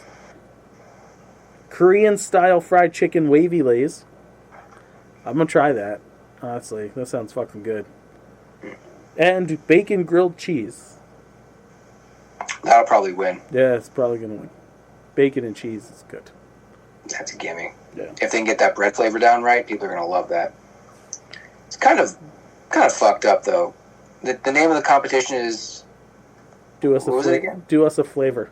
Do us a flavor. More like do our fucking work for us. Pretty much. Yeah, but you get $1 million. All right, so then you make money for your work. Yeah. But the $1 million is also cursed. That's a bad thing. Limited edition Kraft macaroni and cheese smoky barbecue flavor hitting store shelves soon. And Pepperidge Farms I remember. swirl bread caramel brioche. Ooh. I smell some French toast in our future, Michael. I like caramel. I like brioche. Mm-hmm. Caramel Texas toast. Get a little bigger. Yes. McCormick has a limited edition line of finishing salts. Finishing salt. If you're going to finishing salt school, A brown butter finishing salt, watermelon lime, zesty lemon, balsamic and herb, and smoky garlic and rosemary. okay, that last one's got me interested in trying. But watermelon and lime, was it? Yes, watermelon and lime. I don't want it. I don't want to taste it. I don't really want to try that one either. But it cocks my head a bit. I'm like, oh, that's you never hear of watermelon as a flavoring for savory. Yeah, No. yeah. I stroke my beard and cluck my tongue a bit. Oreo is putting out a stuffed Fucking cupcake. course. Is putting out a stuffed cupcake. Cupcake flavored or Oreo flavored cupcake? So it is like a Hostess cupcake. So it is the chocolate cake cream filling. The icing is the Oreo frost, like the Oreo cream. And then there's a fucking Oreo like right on the top. Okay. Not a bad thing, but this is a hat on a hat. I would Yeah. try this though. Yeah, I mean, if they came in like a pack of three Yeah. or six, I think it would be worth a try. You know, everybody kick in a buck, see how much we like this thing. Because, like, I like Oreos. I'm not the hugest cupcake fan, but as a kid growing up, Hostess cupcakes were the shit. Those swirly Oh my top god, ones. so fucking good. So good. I'd get in on trying some of this. But it's one of those things like now, if it was one of the soft Oreos on top, The Cakesters? the Cakesters, that makes all the sense in the world. Because I'm obviously I logistics like one of these a things. little bit of the textural difference there. I like that everything's soft and moist, and then you get the crunch. But to try and eat it, like if it's got the wrapper, you take the wrapper off, and then So you put it in your it's mouth. not an entire. It's just like it's an Oreo cookie, like one wafer on top of the cream. Okay, so I was picturing a whole cookie. Yeah. So If it was crumbled up cookie, that would be good that too. would make a ton of sense. Guy Fieri's Flavor Town is taking over a dry seasoning now with a garlic butter all-purpose rub, brown sugar barbecue rub, an all-purpose seasoning, a cluckin' chicken rub, the ultimate steak butter rub, and burger joint seasoning. Okay. They don't sound bad. No, No. I had They also- his everything sauce in the sauce lines. It's pretty good. It's pretty good. He's not horrendous with food. We know this. There's just certain foods he is horrendous with. Yeah. Yeah. Cakearoni. Fuck you. Ugh. Ah. You can taste it now, right? It's like your it's tongue. there. You want to It's scrape like- it off? Ugh. When I say good humor, you think what? Good humor. Good humor. Oh, I thought we were doing a call and repeat. No. Ice cream. Chocolate eclair. Ice creams, right? Ice cream. Well, good humor is getting into the fucking cookie business. Guys driving around dressed like perverts. Oh, cookies. Cookies. Yeah. They are releasing Oreo-like cookies in Good Humor Creamsicle Cookie, which is a vanilla cookie with a orange cream filling. And a strawberry shortcake cookie, which is the vanilla cookie with a strawberries and cream filling. And I'm not going to lie, that sounds pretty fucking good. Yeah. These are not bad ideas. No, Not at all. No. Could they do like the chocolate candy crunch one? They're now, I know, right? They're The now, layer type? No, they have like remember the ice cream bar had the candy cookie in it. yeah. So they had one, and it was almost like a Nestle's Crunch Bar on the inside. Ooh. And then it was the vanilla ice cream was wrapped around that, and then it was dipped in the magic shell shit that had crispy rice in it. Crumb coating. Fucking delicious. Those were so good. Flips, pretzels. They see Hershey's coming at them with all these Hershey's variants, and they're like, "Hold my beer." Fried Oreo flavored pretzels. Oh my god. That sounds freakish. Yeah, I know. We're gonna have to fucking try it. There's way too much chemistry involved in making that taste right. I know. And it looks like it's dusted with the powdered sugar. Ooh. So this has to be tried. Like, the pretzels themselves are flavored. It's not just like So some kind of coating. it's the pretzel, and then it's dipped in the coating. It's got chocolate drizzle and what looks to be the powdered sugar on it as well. Shit, I gotta put one of those in my mouth. Right? Yeah.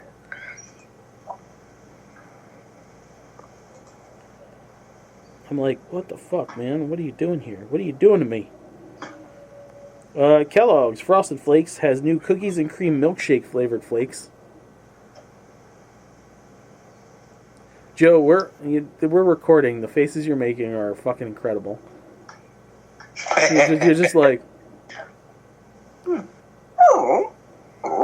Please run that by me again and then give me a description. I'm having a hard time visualizing that. Frosted Flakes. Uh-huh. Cookies and cream milkshake flavored. Frosted Okay. Flakes. Making more sense now.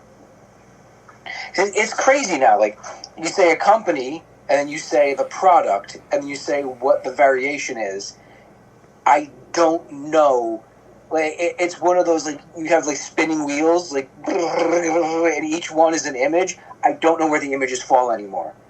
Because it could be Frosted Flake flavored cookies and cream, who the fuck knows what. Yeah. Yeah. I want to try this though. Man, sure. It's intriguing. Yeah. I'm not against it. I've Over, lost my luster for Frosted Flakes, but this could... I'll do a bowl. always a Frosted Flakes fan. I like Frosted Flakes. They're another one where if you don't eat them quick enough, you lose all the sugar right in the bottom. Yeah, I like that though, because I like going in for that sugary ass milk after. Won't crunch. Canada That Dry. Clark won't crunch. Canada Dry at Sam's Club, BJ's, and Costco has a limited edition summer variety pack featuring the Fruit Splash Cherry Ginger Ale and Fruit Splash Strawberry Ginger Ale. You can give a quick review on that. We can. Mike got the Cherry Ginger Ale the other day, and it was alright. It tastes closer to a Shirley Temple than the 7-Up Shirley Temple tasted. Which is odd. Yes. It's actually, traditionally, Shirley Temples are made with ginger ale. I didn't know that. I didn't know that either. Now you do. They were later transitioned into the lemon lime soda, but traditionally it is ginger ale. See, now I want to try a 50-50 mix of ginger ale, lemon lime soda And grenadine? with grenadine. Well, It's Michael, perfect. you're in luck, because I have a bottle of grenadine here. And we have ginger ale. We just need some more Sprite. Oh. Gatorade Mashups has got a third flavor in its line, Glacier Freeze and Glacier Cherry.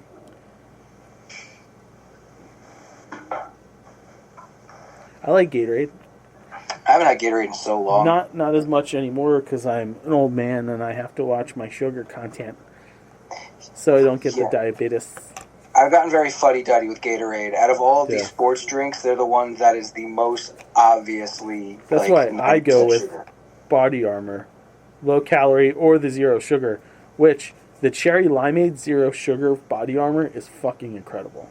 Yeah, I'm a little miffed that they don't have the little powder packs in Cherry Limeade. That's what I go to now. Yeah. Every day I have one of those in my water. And I like mixing it up. I got tropical punch, Tropical punch, lime, some Gatorade, some grape. I would like fucking some cherry in there. Cherry Limeade. It's incredible. Why not? Sounds like a viable option to me. Coffee Mate is the last food news I have here. And they have orange cream soda Coffee Mate that you can put in a coffee, I guess. Or as they're marketing this for dirty soda, which is soda that you mix coffee creamers with is a thing, I guess, people do. Ew. Well, I was a big fan of soda milk as a kid. I don't know if you ever tried soda milk. No.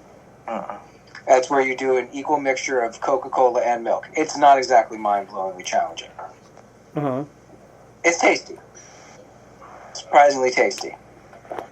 It seems like this wouldn't be too far off, except I don't think you could do an even mixture of Coca-Cola and creamer. Neither financially or health viable. This doesn't sound appetizing.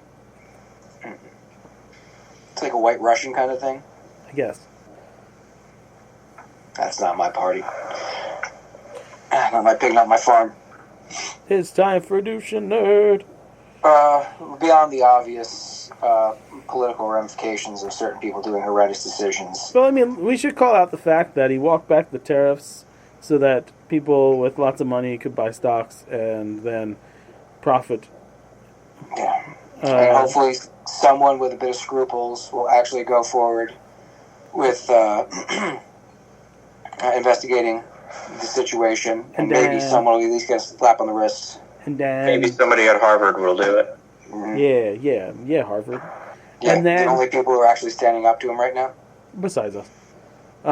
Then there's we accidentally sent this guy to prison in El Salvador, and our bad, but we're not going to do anything. And then the Supreme Court was like, yeah, but you need to bring him back. And then they're like, nah, we're not going to do it. I tell you what, instead of bringing him back, we'll have the president, giant air quotes, of El Salvador come. Not a dictator, mind you. A president, even though he calls himself the coolest dictator in the world. Yeah.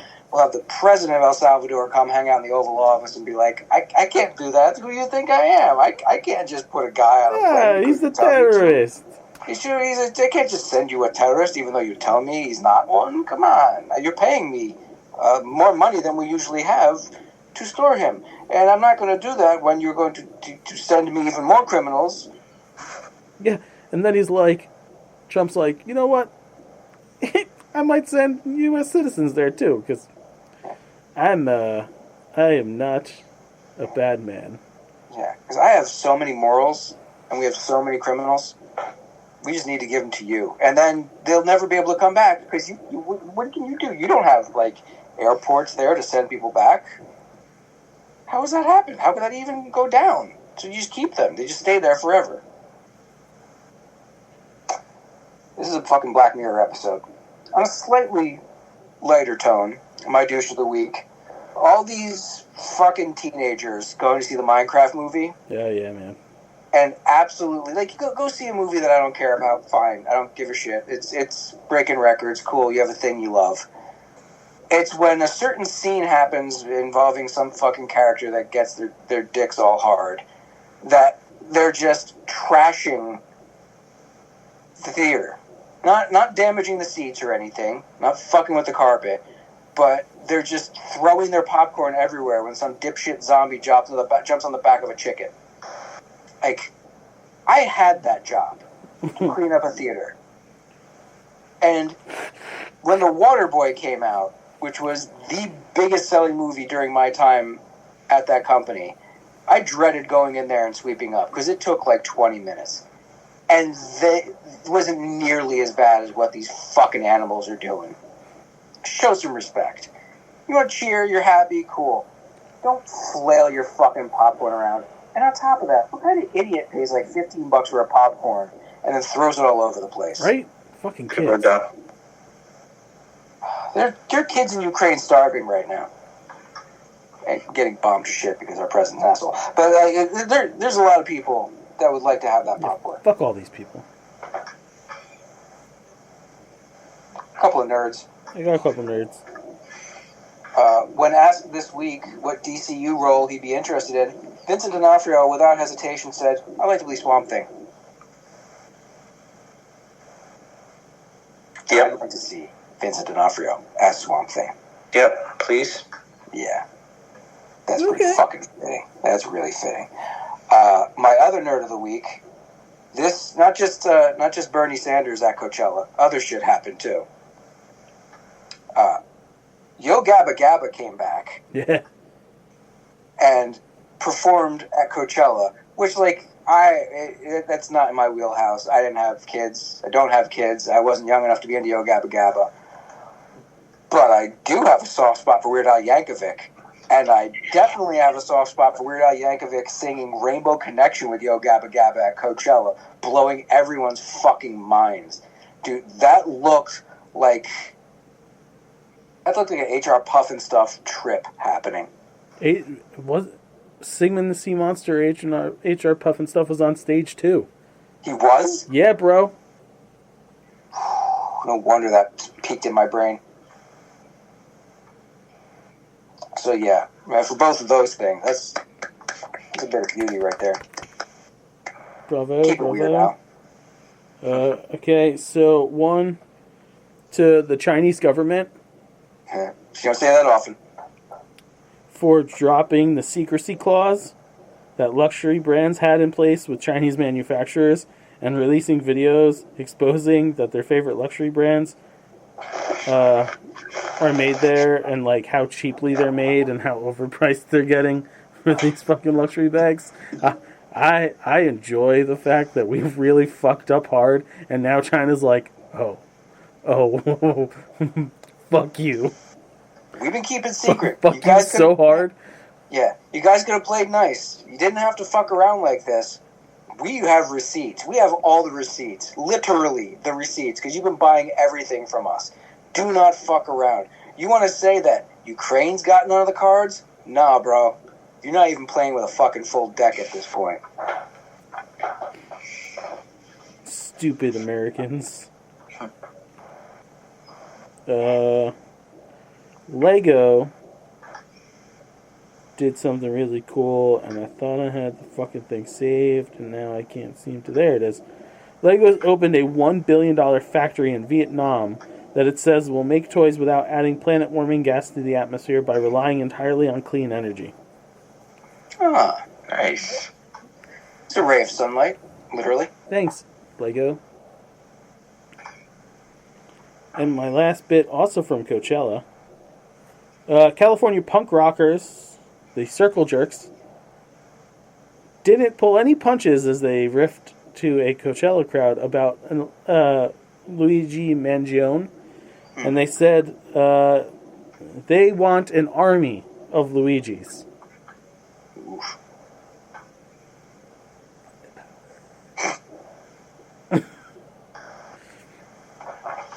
I'm not going to condone said actions, but I'm also going to say it's an interesting concept. Yeah, if I may paraphrase Chris Rock, I'm not saying it's a good thing, but I understand.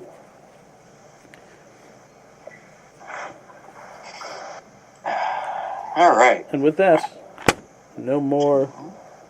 Lights on the airfield are coming into view. Oh, don't say shit like that. Not in this day and age. Don't. The show's gonna crash or something. Well, the show's crashed many times.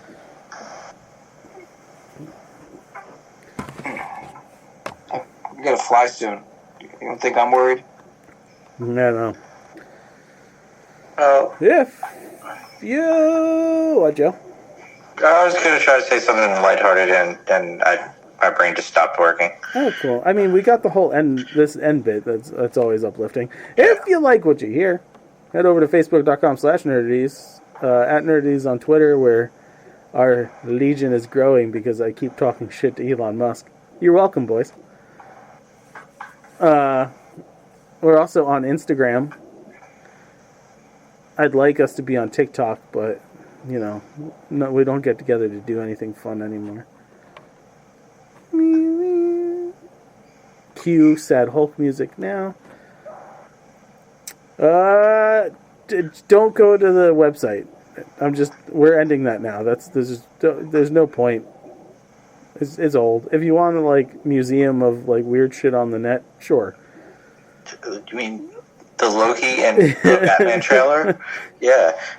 I instead direct you to prowrestlingtees.com/nerdities, NERDATIS. Buy all of our cool t-shirts, because you should. If you miss that feeling of when you used to sign on to MySpace, yeah. Check out my family-friendly podcast about Disney and travel, Can't Stop the Rope Drop, wherever you get your fine free podcasts. Mike is on there often. Joe was on the first episode, and we are trying to get Joe on the 100th episode. I won't say fuck this time. Please don't. A new show of ours launches on Memorial Day weekend. It is our scripted, unscripted D&D pro wrestling show in which we play a D&D campaign set in a mythical pro wrestling league. And fun times ensue. Super proud of everybody that's working on it. Mike, Kyle, Jamesy, former intern Kel, her husband, Keith, who is exceptional in his roles. Super, super happy, super proud. Can't wait for you guys to take a listen. There will be merch. We are going to add shirts for the fictitious wrestlers of this company on our pro wrestling tees. Thereby validating the fact that we're on a wrestling website. That's so right. It all comes full circle. That's right, bitch. That's the wheels are always fucking turning. So yeah, that is coming. Joe, what else be coming? So coming to our YouTubes, youtube.com/nerdities. Remember to like, share, and subscribe to all things nerdities. And remember, you can watch The One Above All on YouTube, along with a collection of our many fine videos. Stay tuned for season 2 of Nerd ETs, which we will be shooting in 2 weeks. And just about. Yeah, it is theme park themed. We do have a live show coming up next week. Yeah, it's trivia night next week. Also, we have an interview before trivia night. I'm trying to get that moved. Oh shit! Okay, yeah, we also do great interviews. You can check those out on YouTube as well. We have our Halloween special and Christmas special that we have received the script for, and most of us read. We have a 100 greatest list coming with a special guest. So special. I cannot fucking wait. Extra special. We need money. Give us money. You need a lot of money. Just give us budgets would be nice. Budgets being big things. And remember, Croon soon. Talk about your business and our product. And Scandinavian swimmers are awesome. Also, check out our OnlyFans, onlyfans.com/nerdities. It's a lot of ice pop deep throating. Joe with pretzels on his nipples. I'll figure out my niche, don't worry. Yeah. I gotta bring something to the table. Maybe I'll just make tables. Kyle's just like, Kyle eats Oreos with the stack of Oreos resting on his belly. Mm. And Vinny just pops in from different countries. Because that's fun. He does split kicks. Crotch he facing. attempts split kicks. Yeah. And then Megan belittles him about it. Gives him pointers on technique. Yeah. Okay. The opinions of the Nerdies crew are idiotic and poorly thought out, but Ori next would be far more insulting. Oh, boy.